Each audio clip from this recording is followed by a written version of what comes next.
સુરત શહેરમાં સ્પામાં કામ કરતી યુવતીએ પોલીસ પર છેડતી અને અડપલા કરવાનો આક્ષેપો કરતા ચકચારી કેસની આખરે અસલિયત સામે આવી। 23 ઓક્ટોબર 2025ના રોજ આસિક અલી ઉર્ફે જુલી અવિતો સેમા નામની યુવતીએ જણાવ્યું હતું કે 21 ઓક્ટોબર 2025ના રોજ રાત્રે 10 વાગે 22 ઓક્ટોબર 2025ની વહેલી સવારે 2 વાગ્યાના અરસામાં અઠવાલેન્સ ચોપાટી દરગાહ 3 રસ્તાથી એસકે નગર 4 રસ્તા અને આબવા સુધી જાહેર રોડ પર કુણાલ નામના પોલીસ કર્મચારીએ પીસીઆર વાનમાં પેટ્રોલિંગ દરમિયાન તેમને રોક્યા। યુવતીએ આક્ષેપ કર્યો કે પોલીસ કર્મચારીએ તેને તમારી પાસે દારૂ છે એટલે એફઆરઆઈ થશે તેમ કહીને ધમકાવી અને 2-3 કલાક સુધી પીસીઆરમાં બેસાડી રાખી હતી। તે દરમિયાન પોલીસ કર્મચારીએ તેની સાથે શારીરિક અડપલાને જાતીય સતામણી કરી હતી। એટલું જ નહીં, દારૂની બોટલોનો કેસ નહીં કરવા બદલ રોકડા ₹50,000ની માંગ પણ કરી હતી। આ આક્ષેપોની જાહેરાત થાય તે પહેલા જ સરફરાઝ ઉર્ફે રોકી નામના તેના મિત્રએ 22/10/2025ના વહેલી સવારે 2:17 112 નંબર પર પોલીસ હેલ્પલાઇન નંબર પર કોલ કરીને આસિક અલી ઉર્ફે જુલીને ઉમરા પીસીઆર દ્વારા હેરાનગતિ થઈ હોવાનું જણાવ્યું। ત્યારબાદ તેઓ ડુમસ પોલીસ સ્ટેશન ગયા, જ્યાં ડુમસ પોલીસ સ્ટેશનના ડાયરીમાં આ બાબતની નોંધ કરીને કાર્યવાહી શરૂ કરવામાં આવી હતી। તારીખ 22/10/2025ના રોજ યુવતીએ ફરીથી ડુમસ પોલીસ સ્ટેશન આવીને જાહેરાત કરી હતી કે ચોપાટી દરગાહથી પોલીસે પીછો કરીને એસકે નગર બ્રિજ સુધી લઈ જઈ પીસીઆરમાં બેસાડીને શારીરિક હેરાનગતિ કરી। આ ઘટનાનું કાર્યક્ષેત્ર ઉમરા પોલીસ સ્ટેશનનું હોવાથી ઉમરા પોલીસ સ્ટેશને આ યુવતીને લાવીને પૂછપરછ શરૂ કરી। પોલીસ વિરુદ્ધના આ ગંભીર આક્ષેપોને કારણે પોલીસે પ્રાથમિક તબક્કે ઘટનાની ગંભીરતાને ધ્યાનમાં લઈને યુવતીની જાણ મુજબ તાત્કાલિક ધોરણે તપાસ હાથ ધરી। પોલીસે તાત્કાલિક સુરત શહેર પોલીસ કંટ્રોલ રૂમના સીસીટીવી કેમેરા, પ્રાઇવેટ કેમેરા, પીસીઆરના લોકેશન, પીસીઆરની હિલચાલ, હ્યુમન ઇન્ટેલિજન્સ અને ખાનગી બાતમીદારો દ્વારા સઘન તપાસ હાથ ધરી હતી। શરૂઆતમાં યુવતી પોતાની હિલચાલ અંગે સંતોષકારક જવાબ આપી શકી નહોતી અને ઉલટાનું પોલીસ વિરુદ્ધ ફરિયાદ છે એટલે પોલીસ ફરિયાદ લેતી નથી તેવા આક્ષેપો કરીને આક્રોશ વ્યક્ત કર્યો હતો। જોકે નાયબ પોલીસ કમિશનર ઝોન 4 નિધિ ઠાકોરની રૂબરૂમાં પૂછપરછ કરવામાં આવતા અંતે આસિક અલી ઉર્ફે જુલી ભાંગી પડી। તેણીએ કબૂલાત કરી હતી કે પોતાના બોયફ્રેન્ડની હકીકત છુપાવવા માટે પોલીસ વિરુદ્ધ આ ગંભીર આક્ષેપોવાળી બનાવટી જાહેરાત કરી હતી। પોલીસે ફરીથી સીસીટીવી ચેક કર્યા। આ બીજી વાર જણાવેલ કે હિલચાલને ટેકનિકલ પુરાવા એટલે કે સીસીટીવી ફૂટેજ દ્વારા સમર્થન મળ્યું। ભાટિયા ટોલટેક્સ પર લાગેલ સીસીટીવી ફૂટેજ દ્વારા સમર્થન મળ્યું કે ફૂટેજના માધ્યમથી સાબિત થયું કે યુવતી તે સમયે 4 વ્હીલર ગાડીમાં ભાટિયા ચેકપોસ્ટથી પલસાણાના એના ગામ તરફ ગઈ હતી। તે દરમિયાન ચાલુ ગાડીમાં યુવતીને તેના એક પુરુષ મિત્ર સરફરાઝ ઉર્ફે રોકી સાથે ફોન પર ઝઘડો થયો, જેથી આ યુવતીએ તેના બીજા પુરુષ મિત્ર સુનિલ ઉર્ફે ગોડ્ટુ કંથારિયાને ખોટી રીતે પોલીસ તરીકેની ઓળખ આપીને સરફરાઝ ઉર્ફે રોકી સાથે વાત કરવાની હતી।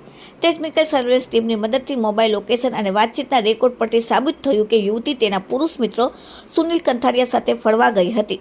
આ વાત તેના બીજા મિત્ર સરફરાઝ ઉર્ફે રોકીને ખબર ન પડે તે માટે આખું બનાવટી ષડયંત્ર ઘડી કાઢવામાં આવ્યું હતું, જેમાં પોલીસ પર ખોટા આક્ષેપો લગાવીને અંગત ઇરાદા પાર પાડવાના પ્રયાસો કરવામાં આવ્યા। સમગ્ર હકીકત સામે આવતા ઉમરા પોલીસે ભારતીય ન્યાય સંહિતાની જુદી જુદી કલમો લગાડીને गुनो नोंध्यो। उमरा पुलिस स्टेशन में 23 अक्टूबर को एक जाहिरात सामने आई जिसमें कि एक लड़की आशिक अली उर्फे जूली, इनकी ऐसी अर्ज थी कि 21 की रात और 22 की सुबह को ये दारू पीते पीते ऑटो रिक्शा पे जाते हुए अपने बॉयफ्रेंड से लड़ते हुए जा रही थी और उस समय उमरा पीसीआर ने इनको पीछे से रोक करके अपनी पीसीआर गाड़ी में बिठाया और उनके साथ बदसलूकी की और एफआईआर ना करने के लिए 50,000 रुपए की मांगनी की। ऐसी जाहिरात मिलते ही तुरंत पुलिस तंत्र हरकत में आया और जब विशेष पूछताछ की तो उन्होंने पहले विगत बताने से मना किया कि मुझे याद नहीं है क्योंकि मैं नशे में थी। क्योंकि उन्होंने ऐसा बताया तो इसके लिए हमने फिर डिटेल में जानकारी लेने की कोशिश की कि हुआ क्या है। तो ये जब बनाव सामने आया कि बिल्कुल भी विगत सारी खोटी ही उन्होंने बताई थी। उसमें हुआ ऐसा था कि वो रात में अपने घर से 8 बजे के आसपास निकले थे और वहां से फिर वो अपने किसी फ्रेंड के साथ उधना दरवाजा पे गया और वहां से वो अपने दूसरे फ्रेंड सुनील कंथारिया नाम के व्यक्ति के साथ ह्युंडई की गाड़ी पे घूम रहे थे पूरे विस्तार में और उस दौरान उनके जो तीसरे एक मेल फ्रेंड है सरफराज, उनसे वो फोन पर लड़ाई कर रहे थे और उनसे कुछ सिंपैथी जनरेट करने की कोशिश कर रहे थे और फाइनली इस ह्युंडई गाड़ी से उनको आवा चौकड़ी पे एक जगह है वहां पे उतारा गया और वहां पे जब ये सरफराज उनको मिलने आया तो उन्होंने उसे ऐसा बताया कि पुलिस ने मेरे साथ बदसलूकी की है और सरफराज को ये बात लेकिन पता था कि वो सुनील के साथ घूम रही थी, फिर भी उसने सामने से 112 और 108 को बुला करके उसको सिविल हॉस्पिटल पे लेकर के गए। सिविल हॉस्पिटल पे उन्होंने सारवार लेने से मना किया रात में और वो वापस घर आ गए। अगले दिन जब इसकी डुमस पुलिस स्टेशन में जान हुई और इस बात की उन्होंने तफ्तीश की, तो ऐसा पता चला कि उन्होंने लड़की ने पहले फ़ोन उठाने से इनकार किया, फिर वो आने से मना किया।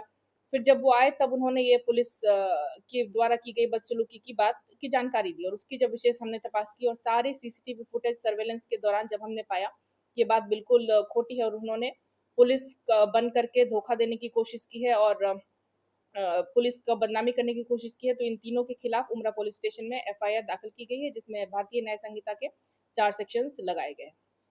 लड़की स्पा में काम करती हैं और जो सुनील कंथारिया है, वो उसका रेस्टोरेंट का बिज़नेस है और ये सरफराज प्राइवेट आदमी है जो रेगुलर कोई बिज़नेस करता है ऐसा। तीनों एक दूसरे को जानते हैं। सरफराज और जो महिला है आशिक अली, ये एक दूसरे को जानते हैं और आशिक अली और सुनील एक दूसरे को जानते हैं। सुनील और सरफराज ये एक दूसरे को जानते हैं कि नहीं, ये अभी तपास का विषय है।